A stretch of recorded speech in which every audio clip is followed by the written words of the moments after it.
I know why I continue to learn and develop. I do it because I know there are changes coming. I'd rather welcome change than cling to the past. I know there will be market booms and market crashes.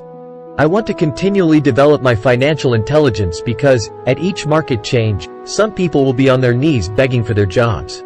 Others, meanwhile, will take the lemons that life hands them, and we are all handed lemons occasionally, and turn them into millions. That's financial intelligence. I am often asked about the lemons I have turned into millions. I hesitate using many more examples of personal investments because I am afraid it comes across as bragging or tooting my own horn. That is not my intention. I use the examples only as numerical and chronological illustrations of actual and simple cases. I use the examples because I want you to know that it is easy. And the more familiar you become with the 4 pillars of financial intelligence, the easier it becomes. Personally, I use 2 main vehicles to achieve financial growth: real estate and small cap stocks. I use real estate as my foundation. Day in and day out, my properties provide cash flow and occasional spurts of growth in value. The small cap stocks are used for fast growth. I do not recommend anything that I do. The examples are just that, examples. If the opportunity is too complex and I do not understand the investment, I don't do it. Simple math and common sense are all you need to do well financially. There are 5 reasons for using examples. 1. To inspire people to learn more. 2. To let people know it is easy if the foundation is strong. 3. To show that anyone can achieve great wealth. 4. To show that there are millions of ways to achieve your goals. 5. To show that it's not rocket science. In 1989, I used to jog through a lovely neighborhood in Portland, Oregon. It was a suburb that had little gingerbread houses. They were small and cute. I almost expected to see Little Red Riding Hood skipping down the sidewalk on her way to Granny's. There were "for sale" signs everywhere. The timber market was terrible, the stock market had just crashed, and the economy was depressed. On one street, I noticed a "for sale" sign that was up longer than most. It looked old. Jogging past it one day, I ran into the owner, who looked troubled. "What are you asking for your house?" I asked. The owner turned and smiled weakly. "Make me an offer," he said. "It's been for sale for over a year. Nobody even comes by anymore to look at it." "I'll look," I said, and I bought the house a half hour later for $20,000 less than his asking price. It was a cute little 2-bedroom home, with gingerbread trim on all the windows. It was light blue with gray accents and had been built in 1930. Inside there was a beautiful rock fireplace, as well as 2 tiny bedrooms. It was a perfect rental house. I gave the owner $5,000 down for a $45,000 house that was really worth $65,000, except that no one wanted to buy it. The owner moved out in a week, happy to be free, and my first tenant moved in, a local college professor. After the mortgage, expenses, and management fees were paid, I put a little less than $40 in my pocket at the end of each month. Hardly exciting. The problem with secure investments is that they are often sanitized, that is, made so safe that the gains are less. A year later, the depressed Oregon real estate market had begun to pick up. California investors, flush with money from their still booming real estate market, were moving north and buying up Oregon and Washington. I sold that little house for $95,000 to a young couple from California who thought it was a bargain. My capital gains of approximately $40,000 were placed into a 1031 tax-deferred exchange, and I went shopping for a place to put my money. In about a month, I found a 12-unit apartment house right next to the Intel plant in Beaverton, Oregon. The owners lived in Germany, had no idea what the place was worth, and again, just wanted to get out of it. I offered $275,000 for a $450,000 building.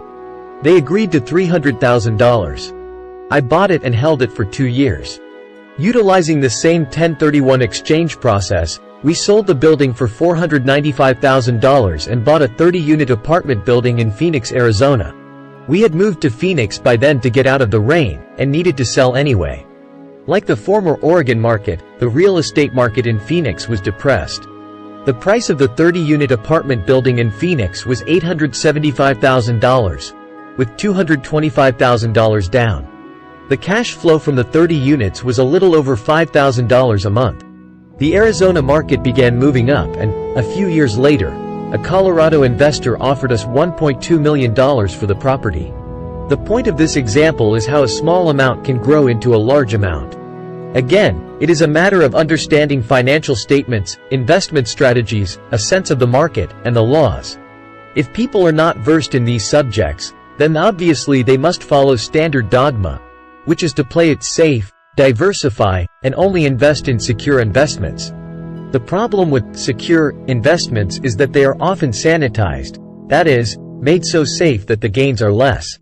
Most large brokerage houses will not touch speculative transactions in order to protect themselves and their clients. And that is a wise policy. The really hot deals are not offered to people who are novices. Often, the best deals that make the rich even richer are reserved for those who understand the game.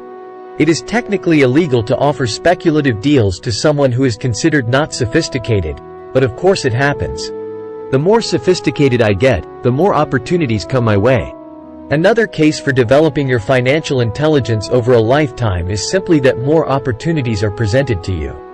And the greater your financial intelligence, the easier it is to tell whether a deal is good. It's your intelligence that can spot a bad deal, or make a bad deal good. The more I learn, and there is a lot to learn, the more money I make simply because I gain experience and wisdom as the years go on. I have friends who are playing it safe, working hard at their profession, and failing to gain financial wisdom, which does take time to develop. My overall philosophy is to plant seeds inside my asset column. That is my formula.